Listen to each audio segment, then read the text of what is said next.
अस्सलाम वालेकुम। दिन भर की खबरों, तज्जियों और जायज़ों के साथ मैं हूं जन्नत जमशेद और मैं हूं ज़शान बशीर। प्रोग्राम में सबसे पहले शामिल करते हैं आज की टॉप स्टोरीज। कराची और लाहौर में अमन अमान की सूरत हाल खराब, दिन दिहाड़ी फायरिंग। दूसरी जानिब गंगाराम अस्पताल में 2 माहों के नौज़ायदा बच्चे तब्दील हो गए।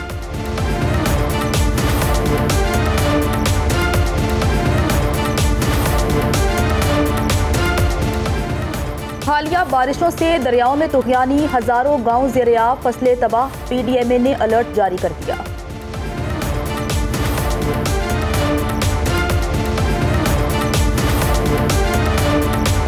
मुल्क भर में मुहर्रम उल हराम के लिए सिक्योरिटी इंतजाम सख्त, जुलूस के रूट और मजालिस पर सख्त सिक्योरिटी इंतजाम।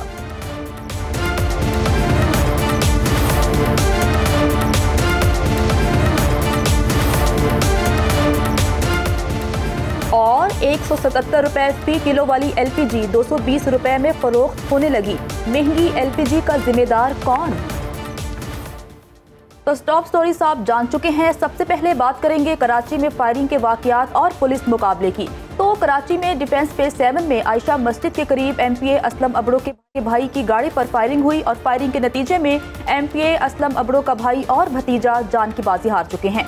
2 जख्मियों को इब्तदाई तिब्बी इमदाद के लिए अस्पताल मुंतकिल कर दिया गया है, जहां इनमें से एक शख्स दम तोड़ गया है और मरने वालों की तादाद 3 हो गई है। DIG साउथ के मुताबिक ये वाक़या इब्तदाई तौर पर आती दुश्मनी का शाखसाना लगता है।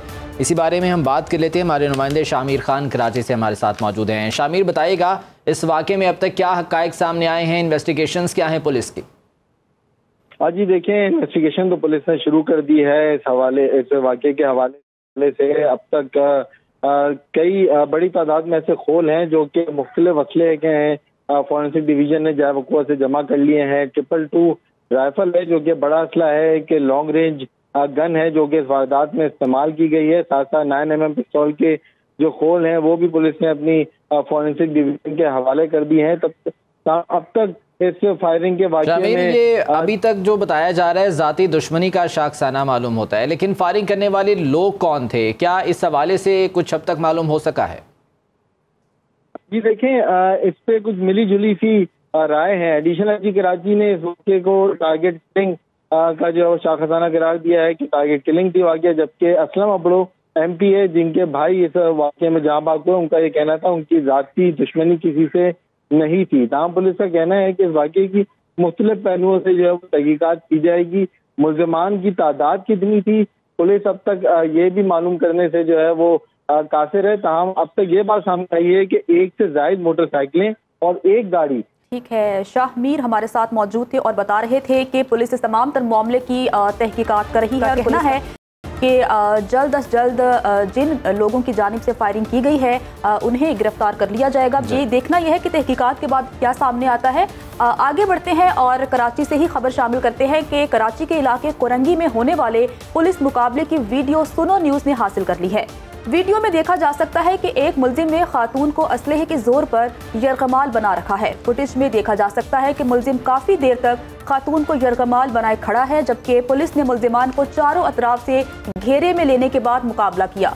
वीडियो में पुलिस और मुल्जिमान के दरमियान फायरिंग का तबादला भी देखा जा सकता है, जबकि पुलिस की फायरिंग से 2 मुल्जिमान मुकाबले में मारे गए।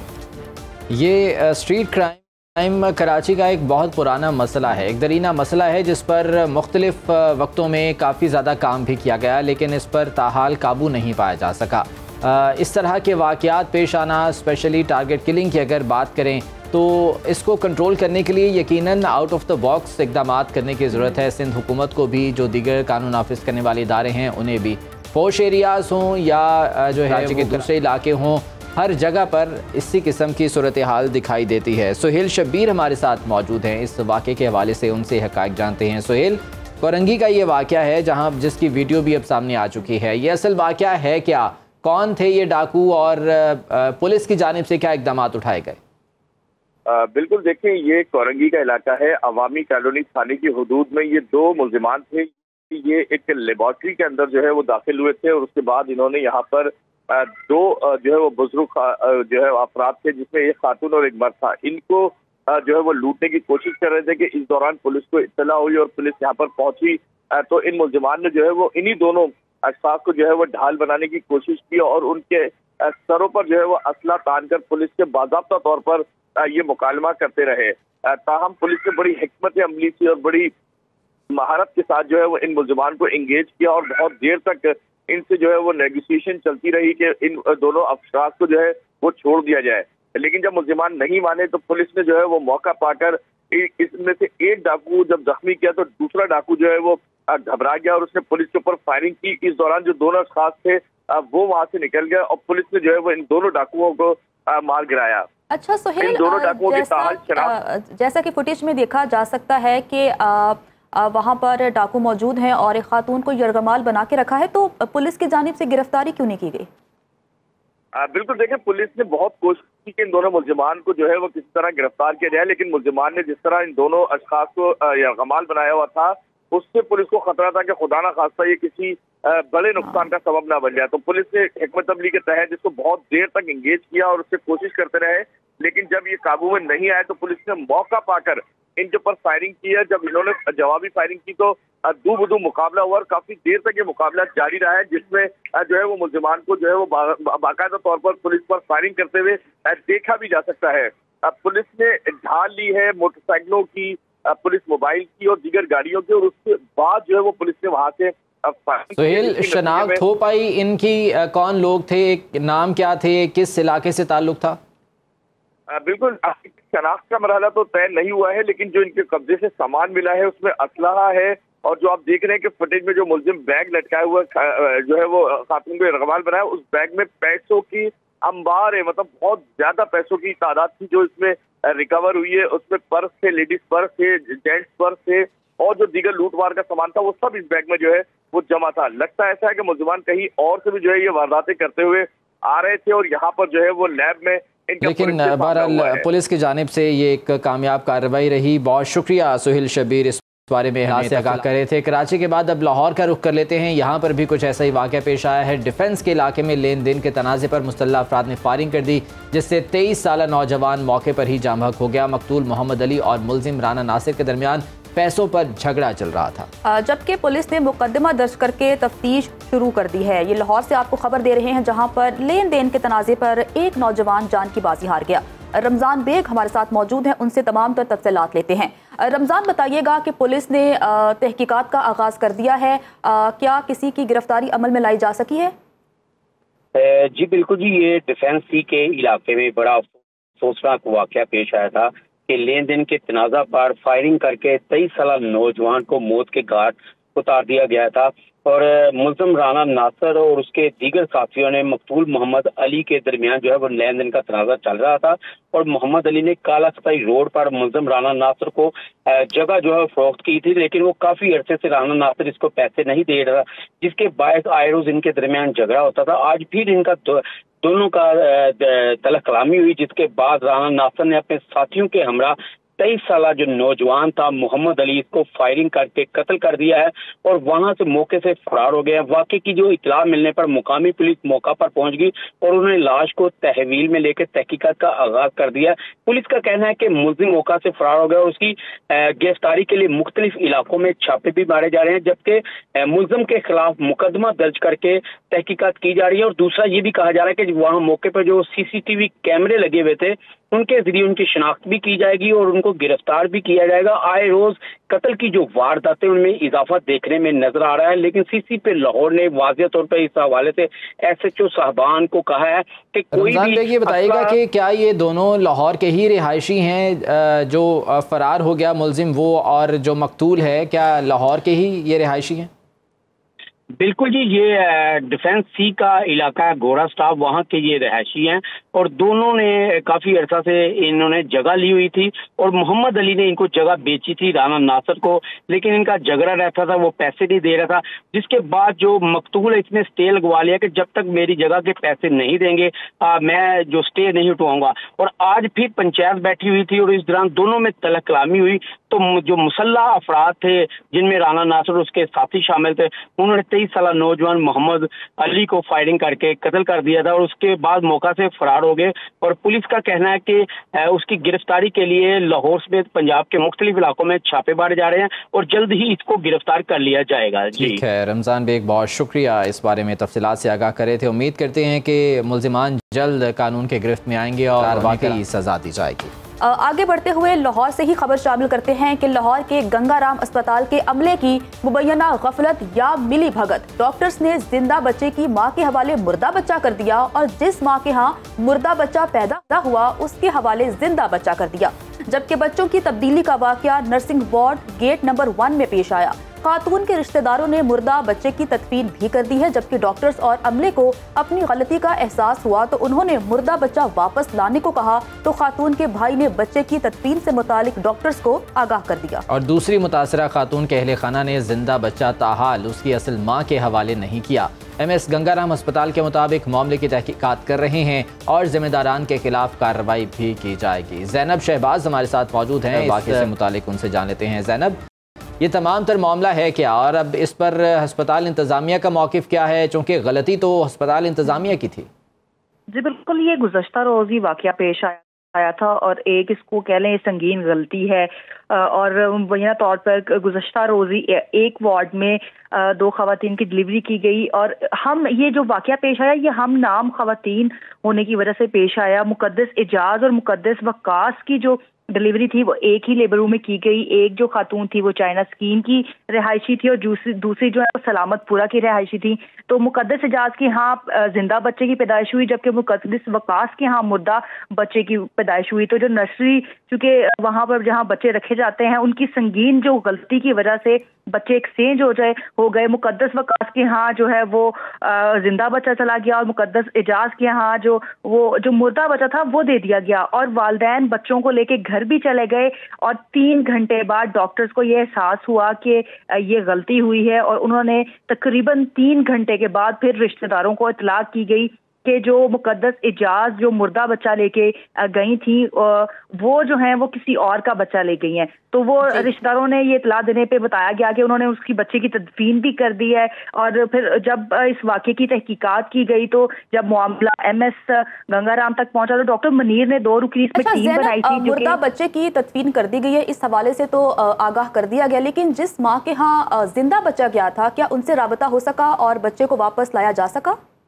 बिल्कुल, जब संगीनी गलती डॉक्टर से हुई, जब उन्होंने एक्सेप्ट किया तो फिर जो MS गंगाराम से उन्होंने दोनों फैमिलीज को बुलाया बाकायदा तौर पे। इसके ऊपर एक 2 रुकनी टीम भी बनी। तो जब तहकीकात की गई तो लेकिन बाद में फिर बाहमी रजामंदी के ऊपर दोनों फैमिलीज को जो है वो मनाकर एक मुआहिदा किया गया जिसमें ये डिसाइड किया गया, जिस टीम जो 2 रुकनी टीम बनाई इसमें ये डिसाइड किया गया जो जिंदा बच्चा जिसका था वो उसके हवाले कर दिया जाएगा। क्या इस चीज का तयन हो सका है कि ये वाकई गफलत थी या कि अमले की मिली भगत से इस तरह का काम किया गया?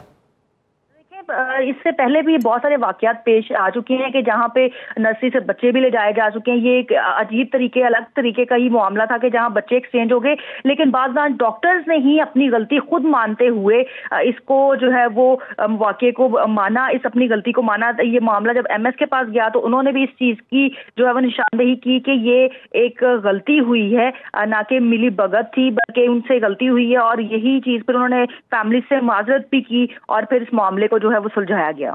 ठीक है, ज़ैनब शहबाज बहुत शुक्रिया, हमारे साथ मौजूद थी और इस तमाम तर मामले के हवाले तफसीलात से आगाह करी थी, जो कि यकीनन एक बहुत बड़ा परेशानी का मामला है। तमाम तर जो वालिदैन जिनके बच्चे यहाँ पर मौजूद थे और वो एक्सचेंज हुए हैं।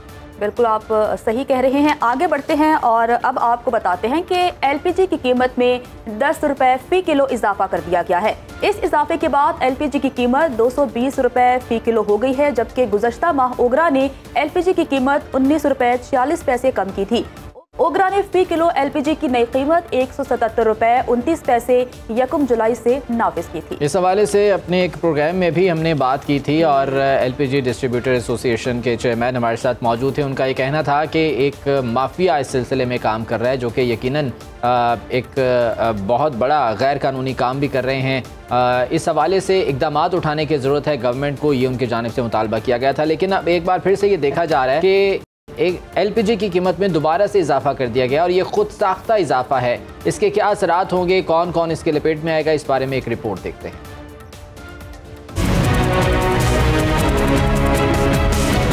आगरा अपनी जिम्मेदारी पूरी करने में नाकाम। LPG सस्ती होकर भी सस्ती न हुई। माह जुलाई के लिए आगरा ने LPG की फी किलो कीमत 177 रुपए मुकर्रर की है, मगर दुकानदार 230 रुपए फी किलो तक फरोख्त कर रहे हैं। 53 रुपए फी किलो इजाफी मुनाफा माफिया की जेबों में चला जाता है। सार्फिन का कहना है कि LPG कीमत में कमी का ऐलान ही काफी नहीं, इस पर अमल दरामद भी जरूरी है। 200 भी कहीं से नहीं मिलता, 210, 20, 30, 20, 30 बस यही मिलता है। क्या करें, हमें तो डलवानी तो है, काम तो करना ही है। तकलीफ तो है, अब क्या करें, अब हुकूमत हमारी कुछ करे तो फिर ना ले, तो हमें तो मजबूरी है, हमने तो डलवानी है। दूसरी तरफ दुकानदार मार्केटिंग कंपनियों और फिलिंग प्लांट्स पर नाजायज मुनाफाखोरी का इल्जाम धरते दिखाई देते हैं। कीमतें प्लांट वालों ने बढ़ा दी हुई है। गैस कहते हैं जी महंगी हो गई है। कल हमने ओगरा के दफ्तर के बाहर एहतजाज भी किया है कि कीमतें बढ़ रही हैं, इनका कुछ हल करें। LPG डीलर्स एसोसिएशन ने 5 और 6 अगस्त को ओगरा के खिलाफ मुल्क गिर हड़ताल का ऐलान कर दिया है। LPG की कीमतों में खुद साख्ता इजाफा तो एक जानिब, लेकिन उस पर जुल्म ये कि जो गैर मयारी सिलेंडर्स का इस्तेमाल किया जाता है वो इंसानी जानों के लिए इंतहाई ख़तरनाक होता है। ये गैर मयारी सिलेंडर मुख्तलिफ वैन्स में इस्तेमाल किए जाते हैं, मुख्तलिफ कमर्शियल एक्टिविटीज़ में इस्तेमाल किए जाते हैं, जो किसी भी नागहानी सूरत हाल का सबब बन सकते हैं, जानों के ज़िया का सबब बनते हैं। इसी मामले पर बात करने के लिए हमारे साथ हमारे नुमाइंदे जरकाश खान मौजूद हैं। जरकाश, बताइएगा इस हवाले से।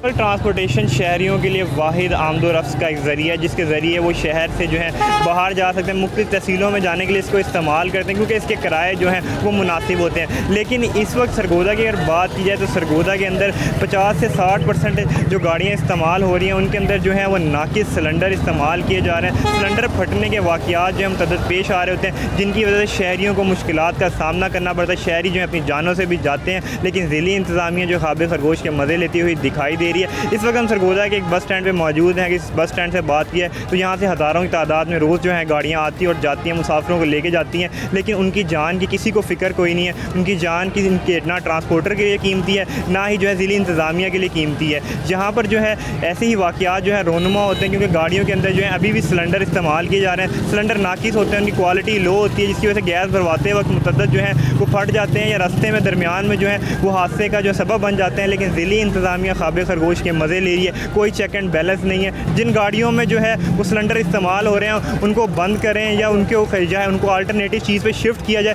ताकि लोगों को जो है वो किसी बड़े हादसे से बचाया जा सके। सरकार शमे आगाह कर रहे थे सरगोदा से कि ये गैर मयारी सिलेंडर किस तरह से इंसानी जान के लिए ख़तरा है। इस पर जो आवाम है वो भी अपनी बरहमी का इजहार भी कर रहे हैं, ख़दशात का इजहार भी कर रहे हैं, और उनका ये कहना है कि ये चलते फिरते बॉम्ब हैं जिस तरह से वैन्स में ये सिलेंडर रखे गए हैं। उनका क्या कहना है इस बारे में आपको वो दिखाते हैं। CNGBL जो इस्तेमाल हो रहा है गवर्नमेंट का एडमिनिस्ट्रेटर लेवल यानी लोकल लेवल पे किसी किस्म का कोई चेक एंड बैलेंस नहीं है। जिन सिलेंडर इस्तेमाल किए गए उनको निकाल कर गाड़ियों को डीजल पे या पेट्रोल पे करना चाहिए ताकि लोगों की सेफ्टी रहे। CNG वाली गाड़ियाँ मुकम्मल तौर पर बंद करनी चाहिए, डीजल और पेट्रोल चलना चाहिए। जितों गैस आ रही है LP चला रहे हैं, लिहाजा वो बंद कर। गवर्नमेंट वो क्यों नहीं बंद कर दी? कोई इतनी दुनिया परेशान है, गड्डी आंदी कोई नहीं है, जी आंदी है वो पुलिस वाले फड़ लेंगे। गाड़ियों में बहुत नाकिस सिलेंडर इस्तेमाल किए जा रहे हैं, जिससे लोगों की जानों को बहुत ज़्यादा खतरा है। यहाँ वक्त हुआ है ब्रेक का। ब्रेक के बाद जब वापस आएंगे तो दीगर खबरों पर बात करेंगे, साथ रहिएगा। ब्रेक के बाद आपको वेलकम कहते हैं। सैलाबी सूरत हाल की बात करते हैं कि मुल्क भर में मानसून की बारिशें जारी हैं। बलूचिस्तान के मुख्तलिफ इलाकों नसीराबाद, झलमक्सी, कच्ची और डेरा बुक्टी में गुज़श्ता 4 रोज से कहीं हल्की और कहीं मूसलाधार बारिशें वक्फे वक्फे से जारी हैं।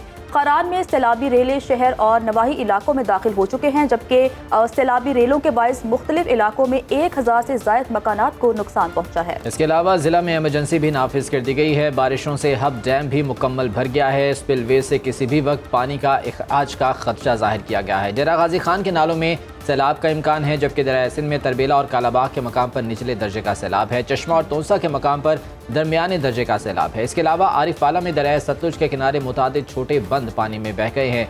राजनपुर में कोहे सुलेमान के पहाड़ी सिलसिले में बारिशों से बरसाती नदी नालों में तोगयानी है।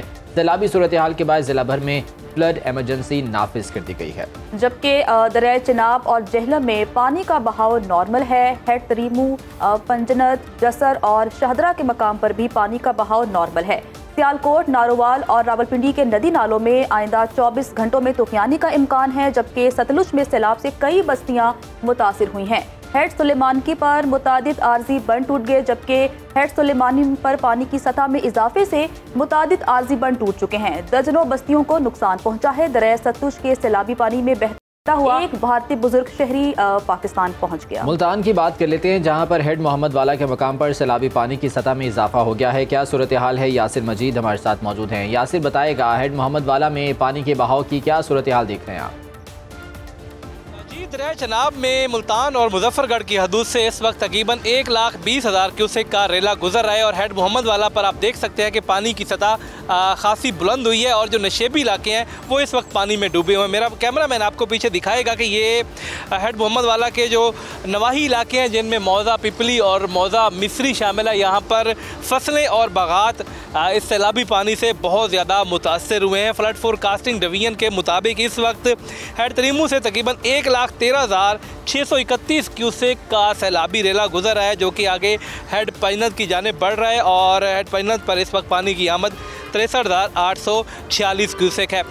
इस वक्त मुल्तान में दरिया रावी और इसके अलावा टीपी लिंक कैनाल का पानी भी शामिल हो रहा है, जिसकी वजह से हेड मोहम्मद वाला पर पानी की सतह में इजाफा हुआ है और मुख्तलिफ मकामात पर जो मौज़ा जात हैं वो मुतासर होने का खदशा पैदा हो गया है। अभी तक कोई बड़े सैलाब की वार्निंग जारी नहीं की गई है, लेकिन ये बताया जा रहा है कि अगले 24 से 48 घंटों के दौरान मुल्तान और मुजफ्फरगढ़ की हदूद में पानी की सतह में मज़ीद इजाफे का खदशा है, जिसकी वजह से रेस्क्यू 1122 और दीगर इदारों को अलर्ट किया गया है। किसी किस्म की नागयानी सूरत हाल पैदा होने पर दरियाई इलाकों से लोगों का इनखला शुरू कर दिया जाएगा। जी ठीक है, यासिर मजीद हमारे साथ मौजूद थे और बता रहे थे कि अभी तक जो है वो सैलाब के हवाले से वार्निंग जारी नहीं की गई है, लेकिन तमाम तर इंतजामात मुकम्मल रखे गए हैं। सिंध और बलूचिस्तान के पहाड़ी सिलसिले में हालिया बारिशों से हब डैम पानी से मुकम्मल तौर पर भर चुका है, जिसके स्पिलवे से पानी का इखराज किसी भी वक्त शुरू हो सकता है। हब से आशिक बलोच हमारे साथ मौजूद हैं, उनसे सूरत हाल जानते हैं। आशिक बताएगा, यहाँ पानी के बहाव की क्या सूरत हाल है? हालिया बारिशों से हब डैम में मुसलसल पानी का इजाफा हो रहा है। हब डैम के कैचमेंट एरिया में इस वक्त 9.5 फुट पानी इजाफा हो चुका है। यहाँ पे आकर मैं बताता चलूँ कि हब डैम में इस वक्त जो पानी की गुंजाइश है वो 339 फुट है। 300 बाकी आधे फुट के बाद हब डैम के स्पेलवे से पानी इखराज होकर हब नदी के ज़रिए समंदर में जाके गिरेगा। इसी हवाले से असिस्टेंट कमिश्नर सैयद समीउल्लाह शाह से हमने पूछा कि आप लोगों ने क्या इंतज़ामात किए। उनका कहना था कि हब नदी के इर्द गिर्द जो आबाद लोग हैं उन्हों को हमने पैगामात जारी कर दिए ताकि वो महफूज मकामात पर जाके मुंतकिल होए। जी कि दरिया सतलुज की बात करते हैं, जिसके बिखरे हुए पानी ने कसूर के एरिया में हज़ारों एकड़ रकबे पर काश्त की गई फसलें तबाह कर दी। इलाके में इंसानों और जानवरों की ग़िज़ाई किल्लत का खदशा पैदा हो गया है। इसी तमाम तर मामले पर बात करते हैं अपने नुमाइंदे फजल हुसैन भुट्टा से। फजल हुसैन, बताइएगा कि वहाँ पर क्या सूरत हाल है, वहाँ के मकीन क्या कहते हैं और इंतज़ामिया की जानिब से क्या इंतजाम किए गए हैं? इस वक्त ऊंचे दर्जे का सैलाब है। तकरीबन 18,000 एकड़ के रकबे के ऊपर पानी ही पानी हर तरफ नज़र आ रहा है। अगर बात करें लोगों की, तो लोग इस वक्त ज़िली इंतज़ामिया फ़ोर्स के ज़रिए इनको वहाँ से निकाल रही है ताकि उनको महफूज मकामात पर मुंतकिल किया जाए। अभी भी आप मेरे पीछे देख सकते हैं कि कुछ लोग अपने जानवर और अपनी मदद के तहत और दीगर तौर तरीक़ों से वो यहाँ से मुंतकिल हो रहे हैं ताकि किसी भी बड़े नुकसान से बच सकें। इस हवाले से अगर बात करें नुकसानात की, तो 18,000 एकड़ रकबे पर 2 अरब से ज़्यादा के करीब फसलें तबाह हो चुकी हैं।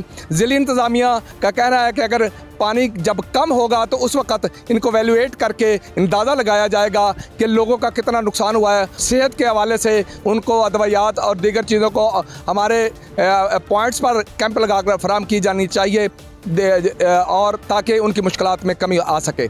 जी बिल्कुल, फजल हुसैन हमारे साथ मौजूद थे और उन्होंने भी लास्ट में यही कहा है कि हम दुआ करते हैं कि सैलाबी सूरत हाल ना पैदा हो, और क्योंकि अगर सैलाबी सूरत हाल पैदा होगी तो उससे होगा ये कि जो वहाँ के मकीन हैं वो परेशान होंगे और साथ ही साथ उनकी जो फसलें हैं वो भी ज़ेर-ए-आब आने से ग़िज़ाई किल्लत का सामना हो सकता है। इक़दामात उठाए जा रहे हैं गवर्नमेंट की जानिब से, वो भी खासे इस सिलसिले में खुशाइन साबित हों।